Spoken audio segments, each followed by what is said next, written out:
वालेकुम रहमतुल्लाहि व बरकातुहू।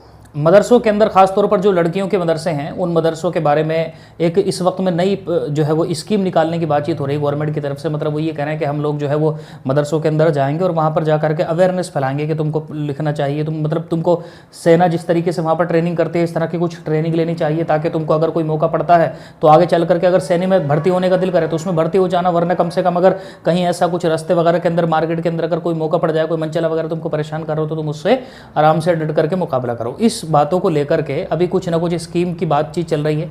वो स्कीम क्या है वो इस वीडियो के अंदर देखेंगे, जो मैं आपको वीडियो सुनाने के लिए जा रहा हूँ। इस वीडियो को सुनिए और उसके बाद में कुछ ज़रूरी बातें हैं जो इस सिलसिले में मैं अर्ज़ करना चाहता हूँ, उसको भी सुन करके जाइए। पहले आप ये वीडियो सुन लीजिए, उसके बाद में थोड़ी सी बात करेंगे। बीजेपी माइनॉरिटी मोर्चा के राष्ट्रीय अध्यक्ष जमाल सिद्दीकी इस वक्त हमारे साथ बातचीत करने के लिए मौजूद हैं। जमाल जी, एक चीज निकल के सामने आ रही है कि आप ये चाहते हैं कि देश भर की सभी महिलाएं, खास तौर पर अल्पसंख्यक समाज की महिलाएं जो है उनको प्रशिक्षण दिए जाने की आप लोग तैयारी, आप चाहते हैं कि उनको प्रशिक्षण मिले। किस तरह के प्रशिक्षण की आप बात कर रहे हैं? देखिए, सरकार के 11 साल पूरे हो गए। माननीय प्रधानमंत्री श्री नरेंद्र मोदी ने देश के विकास के लिए और विशेष रूप से देश में विकास के लिए जो हमारी बहनों की भागीदारी बढ़ाई है, तो हमारी बहनें किसी से कम नहीं है।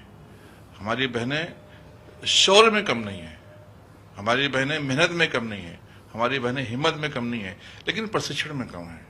विशेष रूप से जो हमारी मुस्लिम बहनें हैं, लोग उनको आगे नहीं आने दे रहे जिस प्रकार से चाहिए।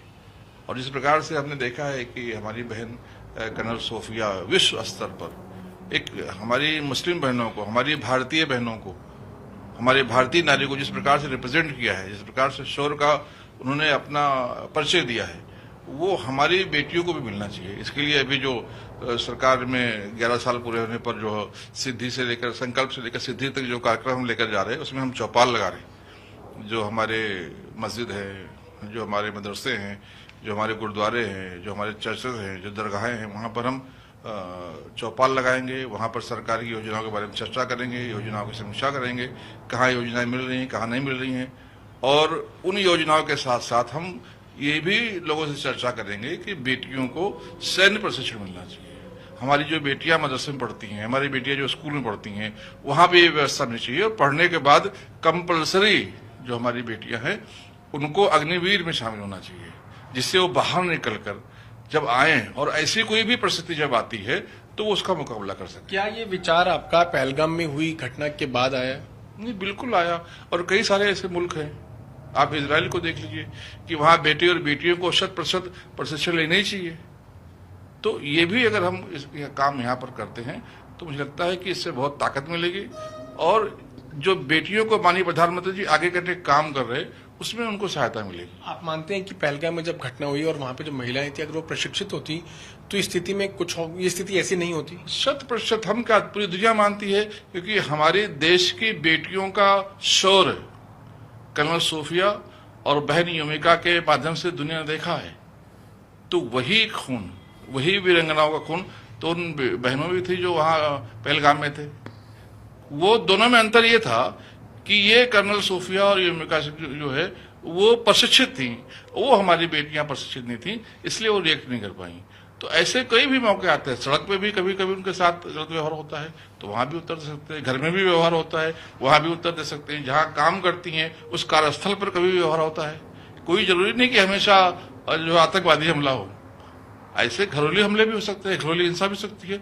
तो उसको निपटने के लिए वो तैयार है, इसके लिए व्यवस्था जरूरी है। तो आपको लगता है कि इसको लेकर आप सरकार से बात करेंगे, कोई पत्र लिखेंगे, किस तरह का प्रशिक्षण जो है महिलाओं को? सरकार के 11 साल पूरे होने पर जो अभियान चला रहे हैं, इस अभियान में हम मदरसों में जाएंगे, हम स्कूलों में जाएंगे, हम समाज के लोगों में जाएंगे और उनके अंदर जो है हम ये बात रखेंगे, उनको हम इसके लिए प्रेरित करेंगे कि हमारे बेटियों का भी। तो ये वीडियो आपने सुन लिया। अब देखो, बात असल में ये है कि क्या इस तरह की चीज़ें सिखानी चाहिए कि नहीं सिखानी चाहिए। बात असल में ये है कि जिस तरीके से हम इस बात का मुतालबा करते हैं अपने घर वालों से ही, जो माएँ बाप वगैरह होते हैं उनसे भी, खासतौर पर माओं से इस बात का मुतालबा किया जाता है जिनके माँ और बाप दोनों सलामत है, तो उनसे ख़ास तौर पर माओ से इस बात का मुतालबा किया जाएगा कि अगर वो इस तरीके से मतलब पढ़ाने वगैरह के लिए कहीं जा रही हैं, पढ़ने के लिए कहीं पर जा रही हैं, ख़ास तौर पर जो पढ़ने के लिए तो जो तालिबात जाती हैं पढ़ने के लिए स्कूल में, तो उनको इस बात का जैसे प्रशिक्षण दिया जाता है कि गुड टच क्या होता है, बैड टच क्या होता है, और इस तरीके से बहुत सारी चीज़ें सिखाने की बात की जाती है। इसी तरीके से अगर कोई इंसान तुमको पकड़ना चाहता है, तुम्हारे पीछे पड़ रहा है, तो तुम किस तरीके से सेफ्टी मेजर्स ले सकते हो, किस तरीके से अपनी हिफाजत कर सकते हो, इस तरह की चीज़ें भी माएँ वगैरह भी कुछ सिखा सकती हैं और सिखाती हैं, और इस बात की तालीम तो होती है। बात असल में यह है कि ये सिखाना चाहिए कि नहीं सिखाना चाहिए।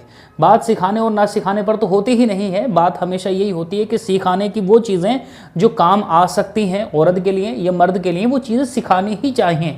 बस उसकी प्रोसेसिंग के ऊपर बात हो सकती है कि वो प्रोसेस क्या होगा, वो सिखाने का तरीक़ाकार क्या होगा, उसमें किन किन बातों को जो है वो मद्देनज़र रखा जाएगा और किन किन बातों को मद्देनज़र नहीं रखा जाएगा। जब वो प्रोसेसिंग पूरे सामने आ जाती है तो फिर उसके बारे में जो है वो बातें और ज़्यादा खुल करके हो सकती हैं। जैसे मिसाल के तौर पर क्या सिखाने वाला लड़का होगा कि लड़की होगी, सिखाने के लिए उसको क्या लड़की को टच किया जाएगा या टच नहीं किया जाएगा, तन्हाइयाँ होंगी कि तन्हाइयाँ नहीं होंगी, और भी बहुत सारी बातें हैं। मतलब जो शरीयत के बाउंड्रीज़ हैं, उन सारी बाउंड्रीज़ को मद्देनज़र रखा जाएगा। अगर सिखाया जाए जो उसकी ज़रूरत है, अगर उसके काम आ सकता है, जैसे रोड के ऊपर वो लड़की जा रही है, कोई मनचला वगैरह, आज के दौर में तो वैसे ही माहौल ज़्यादा ख़राब है, तो अगर वो कहीं जा रही है अपने बापर्दा भी जा रही है, तो बापर्दा के ऊपर भी अभी आपने देखा भी क्या हुआ था, एक बापर्दा औरत थी जो जा रही थी, जिसको किस करके एक लड़का जो था वो चला गया।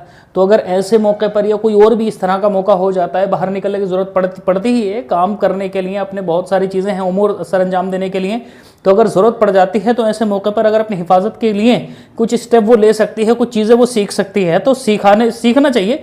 लेकिन उसका प्रोसेसिंग क्या होगी, उसका तरीक़ाकार क्या होगा, उसका मेथड क्या होगा, वो ज़रूर एक मर्तबा ध्यान में रखने की ज़रूरत होती है। तो वो जब चीज़ें खुल करके सामने आ जाएंगी तो उसके बारे में फिर एक एक करके बात हो सकती है। अलबत्ता सीखना नहीं चाहिए ऐसी बात है नहीं भाई, ऐसी तो हमने कोई बात नहीं की है। सीखना चाहिए, लेकिन देखा जाएगा कि प्रोसेसिंग क्या है, तरीक़ाकार क्या है।